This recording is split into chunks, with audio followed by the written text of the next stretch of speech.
भूतिया ट्रक, एक डरावनी कहानी। बरसों से हाईवे नंबर 13 पर एक ट्रक को लेकर अफवाहें चलती आ रही थीं। लोग कहते थे कि रात के समय, खासकर अमावस की रात को, एक बड़ा सा काला ट्रक बिना हेडलाइट के आता है और रास्ता रोक देता है। जिसने भी उसे देखा, वो या तो पागल हो गया या फिर कभी वापस नहीं लौटा। लेकिन ट्रक ड्राइवर राकेश यादव, जो अपने आप को बड़ा बहादुर समझता था, इन कहानियों पर कभी विश्वास नहीं करता था। राकेश का काम था रात में लंबी दूरी तक माल ढोना। उस रात उसे दिल्ली से बिहार की तरफ एक बेहद जरूरी सामान लेकर निकलना था। बारिश शुरू हो चुकी थी और हवा में नमी थी। उसके साथ उसका सहायक शिवा भी था, जो पहली बार इतनी लंबी यात्रा कर रहा था। शिवा बार बार कह रहा था, भैया, सुना है ना उस ट्रक के बारे में? मत जाइए रात में, कहीं रास्ता बंद कर लिया तो। राकेश हंस पड़ा, अरे डरपोक, ये सब झूठ है। ट्रक है तो सड़क पर होगा ही। चलो समय पर निकलते हैं, वरना मालिक नाराज होगा। पहली रात का सफर। बारिश की बूंदें वाइपर से टकराकर कांच पर फैलती जा रही थीं। सड़क पर कहीं कहीं कीचड़ था, कहीं अंधेरे में गायबकरी, कहीं टूटी रेलिंग। शिवा चुपचाप बैठा था।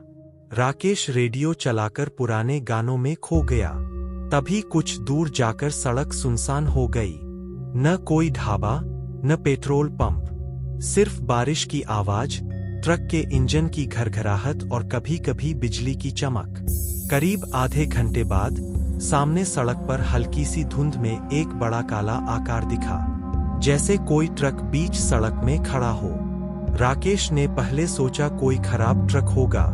उसने हॉर्न बजाया, कोई जवाब नहीं। देखा शिवा, ये होगा कोई खड़ा ट्रक, शायद टायर पंचर हो गया है, राकेश ने कहा। शिवा ने कांपती आवाज में कहा, लेकिन हेडलाइट नहीं जल रही। हो सकता है बंद हो गई हो, चलो पास जाकर देखते हैं। ट्रक से सामना। जैसे ही उनका ट्रक उस काले ट्रक के पास पहुंचा, राकेश ने ब्रेक मारा। सामने जो ट्रक था, उसका नंबर प्लेट आधा टूटा हुआ था। गाढ़े काले रंग की परत पर जगह-जगह जंग। ड्राइवर कैबिन का दरवाजा आधा खुला था, अंदर कोई दिख नहीं रहा था। राकेश ने अपना दरवाजा खोला और टॉर्च लेकर बाहर आया। बारिश की ठंडी हवा में उसकी सांस भाप बनकर निकल रही थी। शिवा पीछे से आवाज देता रहा, भैया जल्दी चलिए। राकेश ने टॉर्च की रोशनी अंदर डाली। कैबिन खाली था, सीट पर भी कोई नहीं। स्टीयरिंग पर गंदे हाथों के निशान, जैसे किसी ने अभी अभी पकड़ा हो। ट्रक का इंजन बंद था, लेकिन इंजन का ढक्कन खुला हुआ था। लगता है कोई चोरी करके भाग गया होगा, राकेश ने खुद से कहा। तभी अचानक कैबिन की अंदर से किसी के हल्के सांस लेने की आवाज आई। उसका शरीर एकदम ठंडा पड़ गया। उसने पीछे मुड़कर देखा, शिवा डर से कांप रहा था। कौन है वहां? राकेश ने जोर से पुकारा। कोई जवाब नहीं। तभी बारिश और तेज हो गई। बिजली चमकी और क्षण भर के लिए ट्रक के अंदर का दृश्य साफ दिखा। सीट पर एक महिला का चेहरा था, सफेद, निर्जीव, आंखें खाली और होंठ कटे हुए।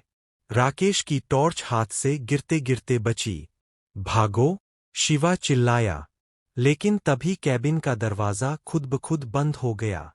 राकेश ने पीछे हटना चाहा, पर उसकी टांग जैसे जड़ हो गई। कैबिन के अंदर से आवाज आई, रुको, मत जाओ। हवा में गंध फैल गई, जैसे जली हुई रबर और खून की मिलीजुली। ट्रक की लाइट खुद ब खुद जल उठी, लेकिन सफेद नहीं, लाल रंग की। फिर जैसे किसी ने ब्रेक छोड़ दिए हों, सामने वाला ट्रक हल्का हल्का पीछे हटने लगा। राकेश ने जोर से दरवाजा धकेला। दरवाजा खुल गया। अंदर कोई नहीं। शिवा और राकेश भागते हुए अपने ट्रक में लौटे। इंजन स्टार्ट कर लिया, लेकिन जैसे ही उन्होंने आगे बढ़ना चाहा, सामने वाला ट्रक फिर वहीं आ गया, बिल्कुल बीच सड़क पर। दूसरी रात, वापसी का डर। राकेश ने वहीं सड़क किनारे ट्रक रोक दिया। शिवा, हम वापस चलेंगे, बस उसने कांपते हुए कहा। लेकिन तभी शिवा ने देखा, सामने वाले ट्रक का दरवाजा फिर खुला। अंदर से एक हाथ बाहर आया। हाथ का रंग नीला था, जैसे मृतदेह। उसने इशारा किया, पास आने का। शिवा चीख पड़ा। ट्रक में घुसकर दरवाजा बंद कर लिया। राकेश ने इंजन स्टार्ट किया। उन्होंने तेजी से ट्रक दौड़ाया। लेक